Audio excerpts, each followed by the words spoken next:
statement and I give the following note out to the representative of Pakistan. Thank you, Mr. President. We thank Special Representative on Deputy Special Representative Nazarat Roshni and Director OCHA Ramesh Raja Singham for their comprehensive briefings. We welcome the presence of the representatives of Syria, Turkey and Oman. Mr. President, the Syrian people have endured more than a decade of conflict and division.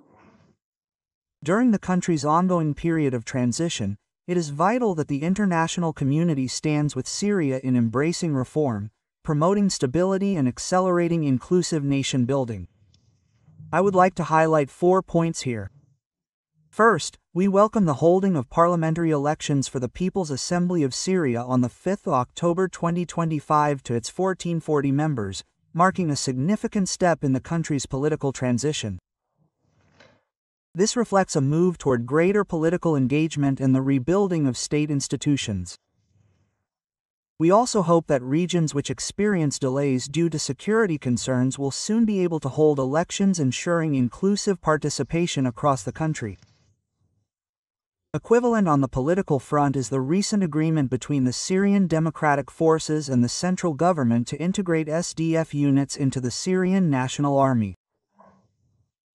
This development represents a positive and necessary contribution to national cohesion and the restoration of unified state institutions, and we look forward to its full and timely implementation. Second, we emphasize the critical importance of easing sanctions on Syria in order to enable economic recovery, reconstruction, and reintegration. We have welcomed the decision by the United States and the European Union to lift multiple economic restrictive measures on Syria that had been in place. We also welcome the investment and reconstruction efforts by Turkey, Qatar, Saudi Arabia, and others to rebuild Syria's infrastructure. At the same time, to yield tangible outcomes, these efforts need to be matched with improvements in governance and a stable security situation. Also, the humanitarian needs of the country must be met with full international solidarity and assistance. Third, the threat of terrorism persists. The presence of foreign terrorist fighters further underscores the urgency of this challenge. These concerns must be addressed comprehensively through both political and security measures, including the implementation of disarmament, demobilization, and reintegration reforms. We also hope that centralized authority will be extended and consolidated throughout the country, so as to effectively address the concerning situations, including in Suwaida, Aleppo, and Jur.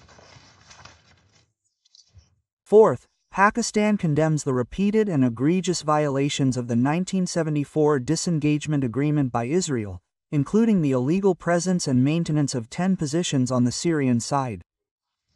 Such actions are seriously undermining ongoing efforts to preserve Syria's unity and stability. The 1974 disengagement agreement should be strictly adhered to, and any new security arrangements must have the consent of the parties of concern. Mr. President, the journey ahead for Syria is both challenging and full of opportunity. We reaffirm our solidarity with the people of Syria, men, women, and children from all communities. It is our firm belief that through consulted domestic efforts and required international support, Syria will emerge stronger, more peaceful, and more prosperous.